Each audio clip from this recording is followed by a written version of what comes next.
Pasemos a los derechos humanos. Hay un principio que relaciona derechos y deberes, que los correlaciona a ambos. Es el principio de no impedimento. Si es que el portador, el titular de derechos, perdón, si es que hay un portador, un sujeto que tiene derecho a algo, a un objeto, puede ser un bien o servicio, entonces los demás, que se los denomina bajo el rótulo de el respondente, que son el resto de particulares o la sociedad, el Estado e incluso la comunidad internacional, está en la obligación de por lo menos no impedir el acceso de ese sujeto al objeto al que tiene derecho. Es decir, el no poner barreras, obstáculos para el goce efectivo de ese objeto. Entonces, sin este principio de no impedimento, no habría esa correlación entre deberes y derechos. Es una aplicación de particular y que me interesa, que fue anunciada, preanunciada anteriormente, es el de la propiedad privada. No se puede hacer uso de la propiedad privada de modo que impida el goce de derechos a los demás.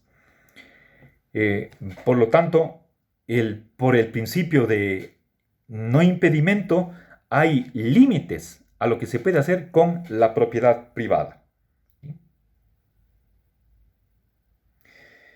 ¿Cuáles son los fundamentos de los derechos humanos? Lorenzo nos indica que son varios. En Visión Lógica del Derecho del 2017 indica que son las necesidades vitales del ser humano. Nosotros como animales tenemos ciertas funciones y a partir de ahí surgen los derechos. ¿Sí? No es la única fundamentación, pero solamente quiero mencionar esta. Y para terminar este primer bloque, ya me estoy acercando al 50% de mi exposición. A ver,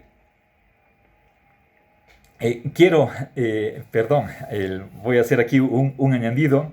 Voy a completar otras ideas con respecto a los derechos humanos, que es un tema grandísimo, al que Lorenzo lo ha dedicado varios de sus escritos. Si nosotros hacemos una revisión a vuelo de pájaro de lo que ha sido la historia de los derechos humanos, tendríamos que reconocer que hasta el siglo XIX esos derechos han sido entendidos como únicamente derechos negativos, lo cual quiere decir que la obligación que tiene el respondente con respecto al titular de los derechos es una obligación negativa de no hacer, una obligación de inacción u omisión. Por ejemplo, si tenemos el derecho a la vida y ese derecho es entendido negativamente, la obligación de los demás es no matar. ¿Sí? Como la propiedad, si fuera un derecho, impone en los demás meramente una obligación negativa, la de no robar. ¿Sí? Así han sido entendidos los derechos humanos hasta el siglo XIX, como una obligación de la autoridad de no meterse en la vida privada de cada uno y una obligación de los particulares de no perjudicar a nadie. ¿Sí? Pero esta situación fue cambiando poco a poco y de un modo mucho más sustancial en el siglo XX. A ver, quisiera referirme solamente a dos constituciones que vale la pena que en este brevísimo resumen señale. Es la Constitución francesa de 1848 reconoce que la República garantizará un reparto más equitativo y un mayor bienestar.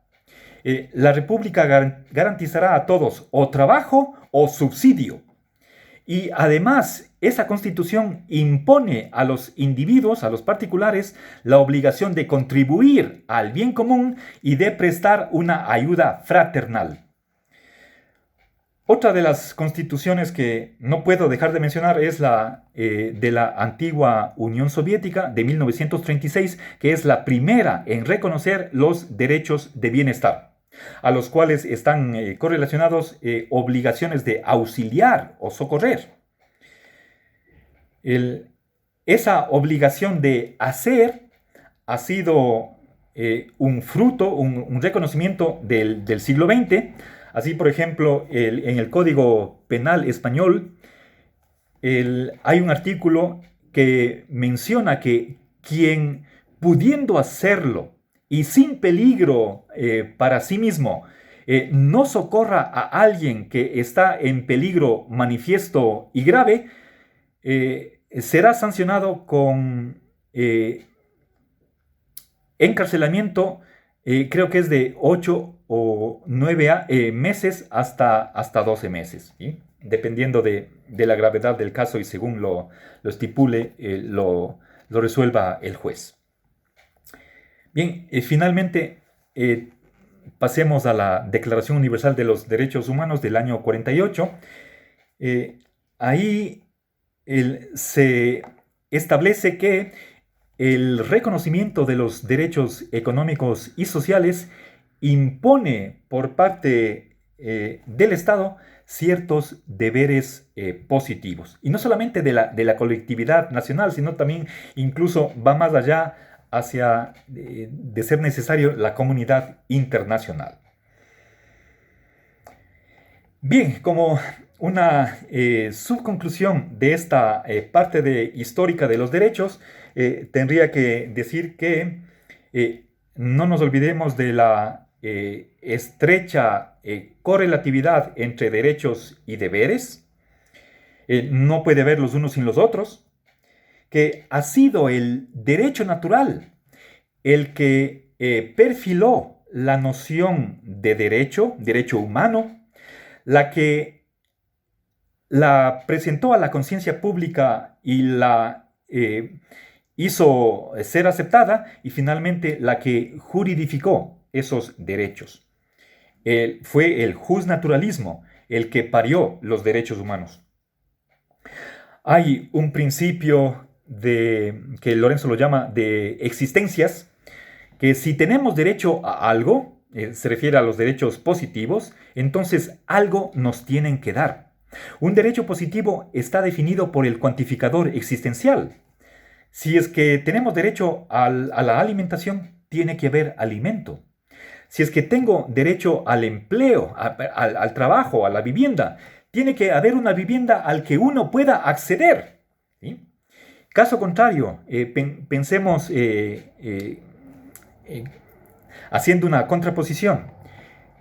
Si es que no hubiera una vivienda o los recursos financieros para concretar esa posibilidad, para que se haga una realidad fáctica, entonces sin esa vivienda a la que uno pueda acceder, no hay derecho a la vivienda, ¿sí? Dicho con otras palabras, los derechos de bienestar solo son posibles y reales solo si hay recursos, ¿sí? En ausencia de estos últimos, no puede haber derechos de bienestar. Ahora, voy a señalar aquí cuál es una de las razones por las cuales la libertad está limitada. Y es limitada por los derechos de bienestar. Puesto que estos derechos de bienestar involucran el esfuerzo ajeno de contribuir, de auxiliar a el goce efectivo de esos bienes y servicios a los que el titular tiene derecho, si a los derechos de bienestar corresponden corresponde un deber de auxilio. Entonces, hay la obligación de no malgastar esos esfuerzos ajenos. Y es precisamente eso lo que pone una restricción a la libertad. ¿Sí? Podemos decir que si es que hay derecho a la alimentación, a la salud, a la vivienda, al trabajo, a la educación, etc., esos derechos de bienestar están correlacionados con deberes positivos, deberes de prestación por parte de los particulares pudientes y de la sociedad o el Estado. Entonces, por ello, no hay derecho a la enfermedad, derecho a pasar hambre, a no tener un techo, derecho al desamparo, a la injusticia. No hay derechos. Porque los derechos contrarios son de bienestar y los cuales acarrean o implican una obligación de auxilio o socorro. Bien. Uno de los derechos importantísimos que tenemos que tener en cuenta es el derecho a vivir mejor. No solamente el derecho a vivir bien, al buen vivir, sino a vivir mejor, a aumentar nuestra calidad de vida, lo cual exige y requiere una obligación al poder público de aumentar las fuerzas productivas, de incrementar el crecimiento económico, el desarrollo. Eso quiere decir como consecuencia que el antiproductivismo, aquellas corrientes que están por el decrecimiento o el postdesarrollo,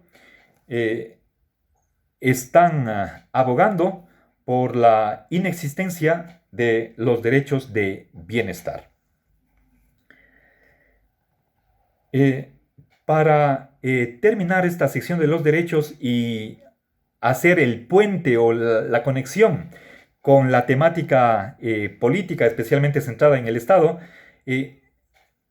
quisiera mencionar una razón a favor de la intervención estatal o estatismo.